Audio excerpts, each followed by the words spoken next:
Hey, you. Hi, welcome back. We are here today for another powerful episode of the Pausecast. I want to talk today about how to activate your inner leader and turn on your power. Literally, boop, turn that switch on as a female executive, as a woman leader. And I think if you're anyone, even if you're not a she, her person who identifies with those pronouns, don't worry about it. This really applies to everybody, but I really want to think about it because as women, we are literally conditioned to tend and take care of others in our life, whether it's our children, others, our parents, whatever. And so one of the last things that occurs to us, I think, and this was my case, was to know that I have an inner CEO. My CEO is in charge of my to-do list. My CEO can call the shots on whatever I want to do, but we're not necessarily thinking that way. And so today is all about, how do we turn on that inner CEO? We activate her so that she is in service to our leadership and can blow the socks off of what we're doing. And I think that it's a skill, but it also really relates to personal power, right? Your unique power that manifests, that can become increasingly more and more strong and help you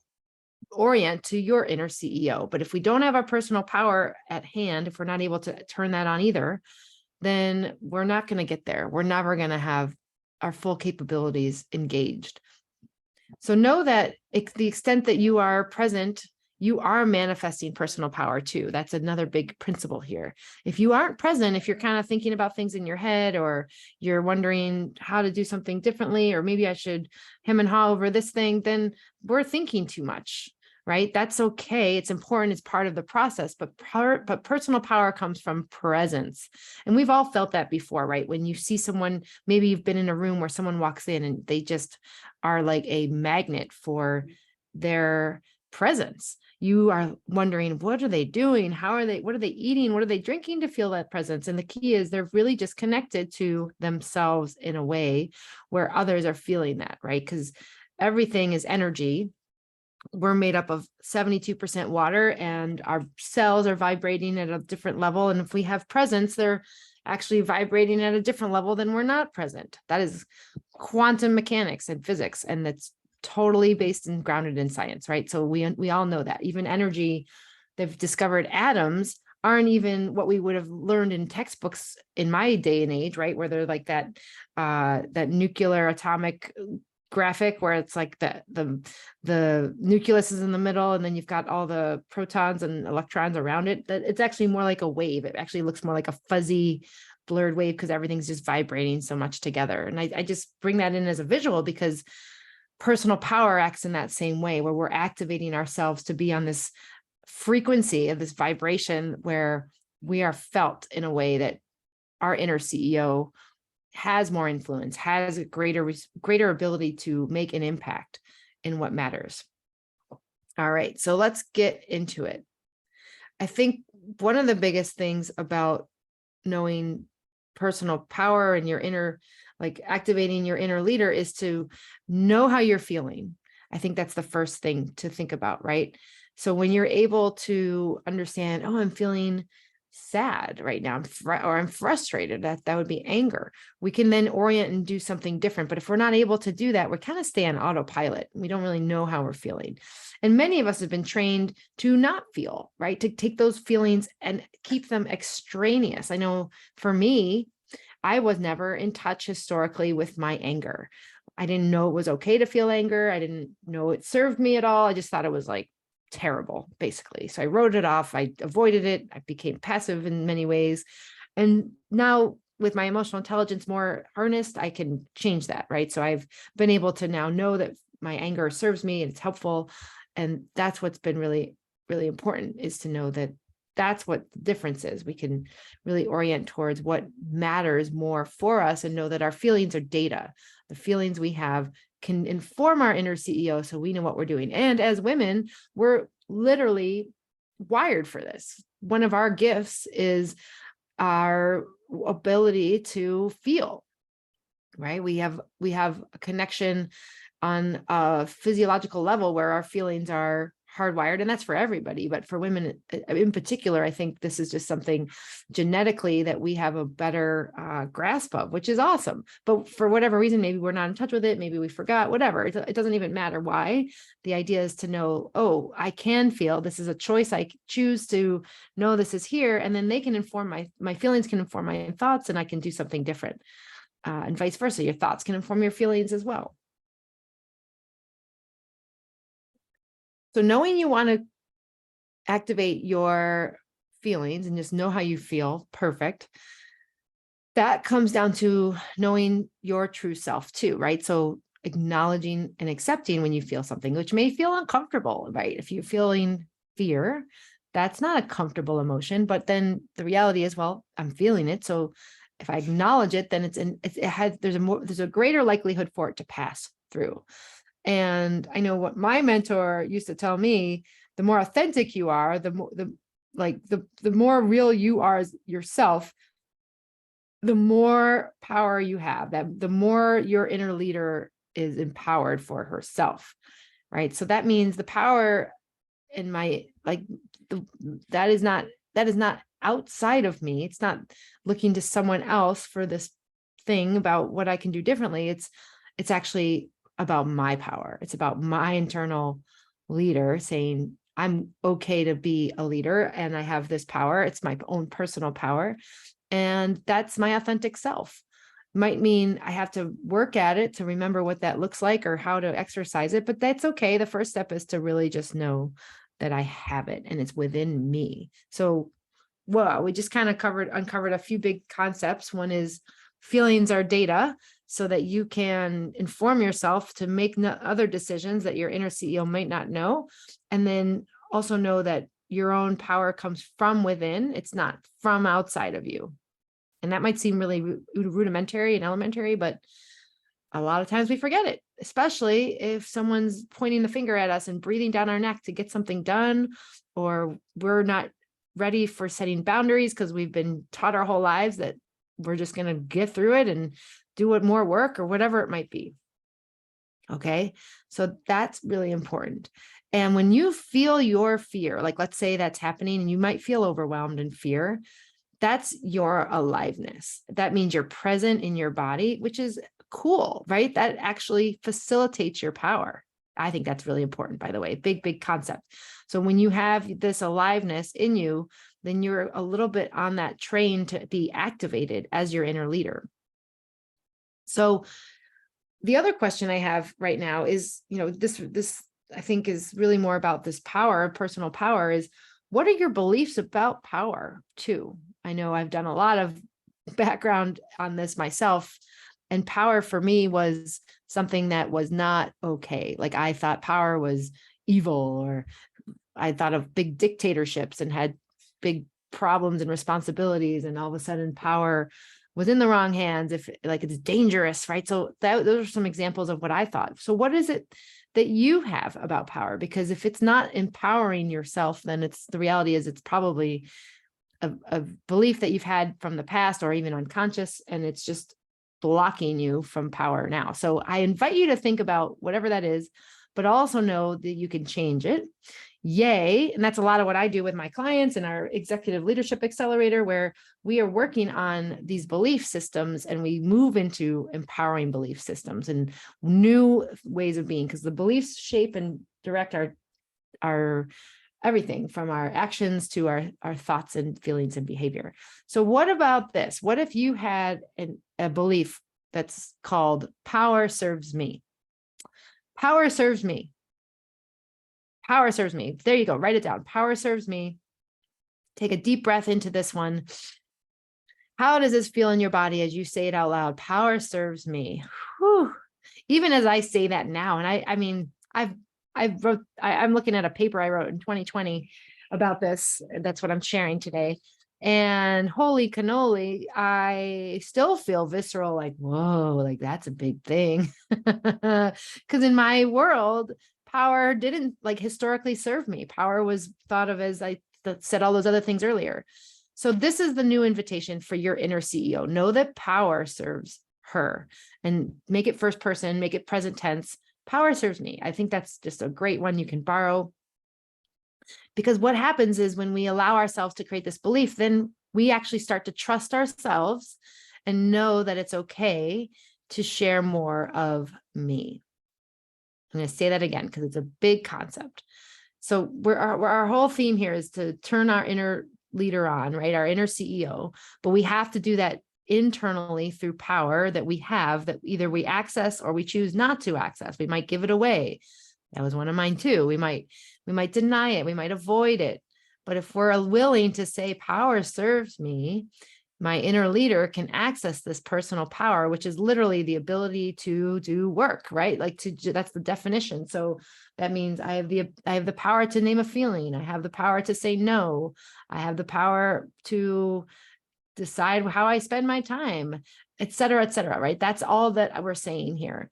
And that's trust, right? If we don't trust ourselves, then how can we possibly want our power, right? Like that means I don't trust myself if I don't want the power, I think. So this is a big concept. And I just want to kind of highlight this because when you trust yourself, that means even though you might feel apprehension or fear or like nervousness, it means I'm willing to know that it still serves me. It's just a new thing to do. It's different than maybe what I've done in the past. And it requires me to accept myself and trust myself, because then I'm able to share more of me because I'm okay with it. And that's so exciting, right? That means you can operate on a whole nother level, which might mean following those feelings we were talking about, right? And believe it or not, there's so much more I could share here. So when we talk, and I will, so talking about our feelings, there's other layers to this. So as your inner CEO knows how she feels, so she can operate and orient differently, maybe there's new beliefs for her, like my inner CEO is in charge and I'm the CEO of my to-do list and power serves me. Our inner leader can start to make new choices. And there are deeper desires that are always happening at even an unconscious level. These are called yearnings. And this is the work of Dr. Judith Wright, my mentor, where they are happening all the time. But if we're not able to feel, we're probably not going to be able to access those yearnings and we're going to miss them. And then we just don't feel very satisfied. And we wonder, well, what the heck am I doing here anyway? I feel really purposeless, like whatever it is. So when you step into your power, you're allowing yourself the access to name a feeling, know what you feel, what those yearnings might be in the moment. You could even ask yourself. There's a lot of training that goes into that. And we work on that as well in my course. But just know that there's these different layers that you can access. But if you don't have that power, if your inner leader isn't activated, then you're never going to get there. And we don't want that. That's not fun. And then we burn out and then we're overwhelmed. And then we're just stuck in the mental swirl of feeling drained and exhausted and living in a state of anything, whether it's complacency or stuckness or feeling like you're in a rut, not feeling purposeful, like feeling like you're all over the place, scattered. Like that's the stuff that happens when we're not feeling connected and activated in our inner CEO. Okay, so what are you getting out of this? I'm curious, like, where are you right now thinking about all of this? Because there's a lot of depth here that I'm talking about. And I think bringing this home to women, bringing it home to inner leaders, this is a stretch. This is you no matter where you are right now. So let's say you're doing pretty well with this. Your inner leader's on fire. You're doing all kinds of cool stuff. Well, that's awesome. Like, first of all, high fives to you and props all around. My question to you is, what could be different? Like, where are you feeling like you could do something even greater and different? Because that's the thing, we have a limitless capacity. So maybe there's conflict or there's someone particularly that you're with who triggers you and you're like, what the heck is that all about? So that's all good stuff, but your inner CEO can come online to navigate that. And it's the same stuff we're talking about here, but just know that there's probably a block, which might be a personality type that has triggered you, maybe even as a kid, or someone in your family was like that. Like, there's all kinds of depth here, and it all goes back to our own personal experience, right? So someone who feels like their inner CEO is shut down in front of someone, very common case, especially with a certain personality. Maybe it's authority figures. Maybe it's, like a really nice person. I don't know. It could be your mom. It could be anybody. It might very well be your mom, especially because this all comes from our families, in our systems, essentially, right? When we were little. So know that all of it's data and you can get curious about it, but your inner CEO cannot do anything until you allow yourself to be curious and access this power that is within you. And it's not like the power only exists in certain ways. The power is there for everybody and always, but we've grown accustomed to shutting it down in ways that we've just been used to, right? Which might be romantic partners. It might be authority figures. Like I said, it might be, I don't know, it could be really open and warm people who all of a sudden you aren't feeling safe around because it's too threatening, it's too vulnerable for you, right? Like it could be anything. So lots of stuff going on here. I want to also just note a few other things, but basically, here we are, we're talking about the inner CEO and how important it is to know how we feel. As women, we're designed to feel like this is just something that comes really naturally to us in general. So know that, hey, like I can tap into my gifts here as a female leader and know my feelings matter. And they're actually super desperately needed in the workplace. By the way, like if you haven't noticed lately, we're a little over-indexed. We're a little over-indexed on all of this linear thinking and results oriented. And like, that's all great, but we also need to balance this out, man. Are you hearing what I'm saying? Are you picking up what I'm laying down? Because it's so, so important. And if you're listening to this and you're a female leader, then that's probably something you've been called to share more of. My guess is, as I have been. And that's awesome. I love that you're thinking that. And if you didn't know that, guess what? You might want to be considering that, right?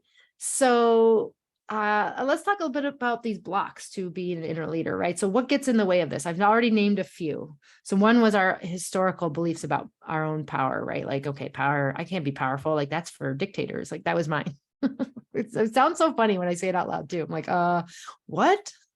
Yeah. No, I'm dictators. I'm talking like Stalin, like big leaders that abused power, because that was a lot of what I experienced in growing up and learning about it and just not necessarily having a lot of personal power as a kid. I think giving that away, I saw power abused. I saw it in the media. I saw it in school with bullies. I mean, it was all over the place. And I'm pretty sure that impacted me because I wasn't a bully. I was definitely getting bullied. I remember that a lot. And nothing crazy, but it was enough to stir me and know that, okay, maybe I shouldn't have power because then it's just abused. So boom, right? So there's these beliefs we have. A couple other things I want to talk about is knowing maybe we have these beliefs to be liked. And I'm calling you out, ladies, right? So we want to be pleasers. Who are my recovering pleasers out there? We might have a belief that we're not okay unless we're liked. And if we have power and we have to tell somebody, nope, you can't do that, or actually this is what I'm doing, and you disappoint someone, guess what? We're already in that space of the belief ruling us and thinking, okay, I'm not liked. Oh, I shouldn't do that. Never mind. I'm not going to listen to my inner CEO today. Right. So what do we need to do differently? So we have to stretch. We have to grow into new ways where we're able to say, I am okay. And it's no matter what. I don't care if I'm liked or not liked right now. Like this is about my stretching to express what is needed and necessary for me. It might be asserting myself. It might be saying no. It might be expecting others to listen to me for once. And that's what it's all about, right? So it's actually important to know that your blocks are not even conscious. They could be these beliefs, and that we need to get around them. But we have to know what they are first to get around them, right? We can't just blindly assume something. So this is where it gets harder, right? We have to actually take our effort and say, okay, what's happening here? What is my interesting diagnostics around feeling like I'm not in power? I'm not feeling like my inner CEO is not working on these things, right? So that's a really interesting thing. I also want to bring in this awesome law of requisite variety. I think this is a good one. So the law of requisite variety, has anyone ever heard of that? It is actually it's an interesting concept, right? So requisite variety is what it means. You get to have variety on what matters to you and going for how you want to influence someone instead of like just going through the rigmarole, old patterns that you have. For example, if I want to speak up and do something that serves me, it might look like maybe I'm funny about it. Maybe I make a joke, but I'm also kind of half serious. And it allows I'll take Sarab, my husband, allows my husband to do something that maybe he wouldn't do, like set the table. I don't know. I'm calling him out there. But just stuff like that. So the law of requisite variety is when we shift behavior and do things differently. That's really what it is. And it also means, I think, your inner CEO. This is a really powerful one. And I'm going to cite Carl Rogers here, who he's in my program for the Purposeful Living course. But Carl Rogers was one of the thought leaders of humanistic psychology and very, very influential leader in psychology in the 60s, 50s, 60s. And he has this concept called unconditional positive regard. Unconditional positive regard. It's when you see someone and hold someone as unconditional positive regard, meaning your judgments are suspended. You know that they are whole and complete as you are in the moment, with all their flaws and mistakes and whatever they've made up. But in your job is to hold them as unconditional in positive regard, meaning you see them in a positive light, really, right? So that's from Carl Rogers.